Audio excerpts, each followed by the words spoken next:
Hello everyone, I am Aastha. Welcome करती हूँ आप सभी का अपने YouTube channel government job जेन्यू notification. आज के इस वीडियो में हम एएसओ पोस्ट के बारे में जानेंगे। एएसओ का फुल फॉर्म होता है असिस्टेंट सेक्शन ऑफिसर, और ये जो पोस्ट है ये अलग अलग डिपार्टमेंट में असिस्टेंट सेक्शन ऑफिसर की पोस्ट रहती है। और इस पोस्ट के लिए जो भर्ती नोटिफिकेशन है ये स्टेट लेवल पर भी वैकेंसीज आती हैं एंड सेंट्रल लेवल पर भी वैकेंसीज रिलीज़ की जाती हैं। सो स्टेट एंड सेंट्रल दोनों ही, अगर आप इंटरेस्टेड हैं स्टेट लेवल के लिए तो सभी राज्यों में अपने अपने विभागों में अलग अलग विभाग के लिए असिस्टेंट सेक्शन ऑफिसर पोस्ट के लिए नोटिफिकेशन रिलीज़ किया जाता है। और अगर आप सेंट्रल लेवल पर चाहते हैं तो सेंट्रल लेवल पर भी नोटिफिकेशन रिलीज़ होता है। बेहतरीन जॉब है, पोस्ट काफ़ी अच्छी है। सेक्शन ऑफिसर का आपने नाम सुना होगा, उसी से थोड़ा हम कहें assistant section officer full form है तो आप समझ ही गए हैं कि सेक्शन ऑफिसर से छोटी पोस्ट है लेकिन अच्छी पोस्ट है, सैलरी अच्छी रहती है। ग्रेजुएशन के बेस पर आप इसमें आवेदन कर सकते हैं। अब किस डिपार्टमेंट में, लगभग सभी डिपार्टमेंट्स में सेम रिक्वायरमेंट होती है, सेम सैलरी रहती है, थोड़ा बहुत अंतर हो सकता है। लेकिन आज इस वीडियो में हम जिस डिपार्टमेंट की, जिस विभाग की बात कर रहे हैं, जिसमें कि अगर आप असिस्टेंट सेक्शन ऑफिसर बनना चाहते हैं तो ये है केंद्रीय विद्यालय। केवीएस में अगर आप असिस्टेंट सेक्शन ऑफिसर बनना चाहते हैं तो आप कैसे बनते हैं, क्या रिक्वायरमेंट रहेगी, क्योंकि केवीएस में टीचिंग एंड नॉन टीचिंग कोई भी स्कूल हो, चाहे स्टेट लेवल पर हो चाहे सेंट्रल लेवल पर हो, सभी में teaching and non teaching post रहती हैं। तो असिस्टेंट सेक्शन ऑफिसर ये एक नॉन टीचिंग पोस्ट है केंद्रीय विद्यालय में। तो अगर आप भी इंटरेस्टेड हैं और बनना चाहते हैं तो वीडियो को कंटिन्यू रखिएगा, क्योंकि अभी केवीएस की तरफ से लेटेस्ट रिक्रूटमेंट रूल रिलीज़ किए गए हैं। इनमें एक पोस्ट असिस्टेंट सेक्शन ऑफिसर की भी है जिसके लिए न्यू रूल रिलीज़ किए गए हैं। तो बहुत जल्द आपको केवीएस में इस पोस्ट पर भर्ती देखने को मिल सकती है। ओके, तो चलिए स्टार्ट करते हैं और इस पोस्ट के बारे में जानते हैं। तो यहाँ पर आप देख रहे हैं recruitment rule for the post of assistant section officer, और ये केवीएस स्कूल की तरफ से जो न्यू रूल रिलीज़ किए गए हैं उसी वही यहाँ पर हम ओपन किए हुए हैं, अभी हाल ही में रिलीज़ किया गया है। नेम ऑफ द पोस्ट देख रहे हैं assistant section officer. Number of post कितनी है, तो 661 टोटल पोस्ट है केवीएस में असिस्टेंट सेक्शन ऑफिसर की।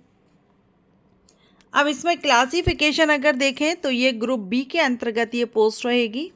Level in the pay matrix, आपकी जो सैलरी है वो लेवल 6 से सैलरी रहेगी 35,400 से 1,12,000। 35,400 ये इन हैंड सैलरी नहीं है, इसमें आपका जो अलाउंसेस वगैरह हैं वो ऐड किए जाएंगे, उसके बाद आपकी सैलरी इंक्रीज़ हो जाएगी। ठीक है। एंड हम बात करेंगे इसमें सिलेक्शन, तो कितना परसेंटेज के हिसाब से इसमें सिलेक्शन होता है वो हम देखेंगे, लेकिन पहले एलिजिबिलिटी में देखेंगे एज क्राइटेरिया।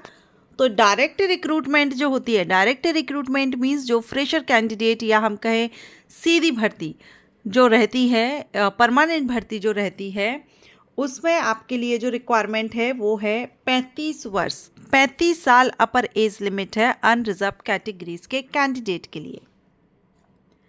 एज रिलैक्सेशन भी मिल जाता है रिजर्व कैटेगरीज के कैंडिडेट को। जैसे कि अगर आप केवीएस के एम्प्लॉयज़ हैं और आप इसके लिए आवेदन कर रहे हैं तो आपको 5 साल की छूट मिल जाती है। इसी तरह से जो SC ST PWBD और एक्स सर्विसमैन कैंडिडेट हैं उनके लिए भी इसमें एज रिलैक्सेशन मिल जाता है सेंट्रल गवर्नमेंट रूल्स के अकॉर्डिंग। अब हम बात करेंगे क्वालिफिकेशन की। तो इसमें वैसे तो एनी ग्रेजुएट कैंडिडेट आवेदन कर सकते हैं, एनी ग्रेजुएट कैंडिडेट आवेदन कर सकते हैं असिस्टेंट सेक्शन ऑफिसर पोस्ट के लिए। इसमें थोड़ा सा आपको क्लियर नहीं शो हो रहा होगा PDF में, थोड़ा सा ये देखेंगे, यहाँ पर लिखा है कि बैचलर डिग्री तो आपकी होनी चाहिए, किसी भी सब्जेक्ट से हो, लेकिन वर्किंग एज UDC और SSA और equivalent on regular basis for minimum 3 year. कम से कम 3 साल तक आपने UDC या SSA या इनके इक्विवेलेंट जो पोस्ट हैं उन पर आपने वर्क किया हो। लेवल 4 की जो रहेगी जिसमें सैलरी रही हो 25,500 से 81,100। किसी भी सेंट्रल गवर्नमेंट या ऑटोनोमस बॉडीज़ में आपने इसमें सेंट्रल गवर्नमेंट के जो हैं उनमें वर्क किया हो तो वो यहाँ पर आवेदन करेंगे। ये कंडीशन यहाँ पर इन्होंने रख दी है। बाकी कंप्यूटर की नॉलेज होनी चाहिए और हिंदी और इंग्लिश दोनों ही लैंग्वेज की जानकारी आपको होनी चाहिए। अब इसमें जब आपका सिलेक्शन हो जाता है, परमानेंट भर्ती होती है, तो उसके पहले 2 साल का इसमें प्रोविजन पीरियड रहता है। प्रोविजन पीरियड कंप्लीट होते ही आपकी परमानेंट भर्ती। अब इसमें जो टोटल नंबर ऑफ वैकेंसी हमने 661 कुछ देखी थी, जिसमें से 25% तो प्रमोशन बेस पर रहती हैं, 50% इसमें डिपार्टमेंटल होती है।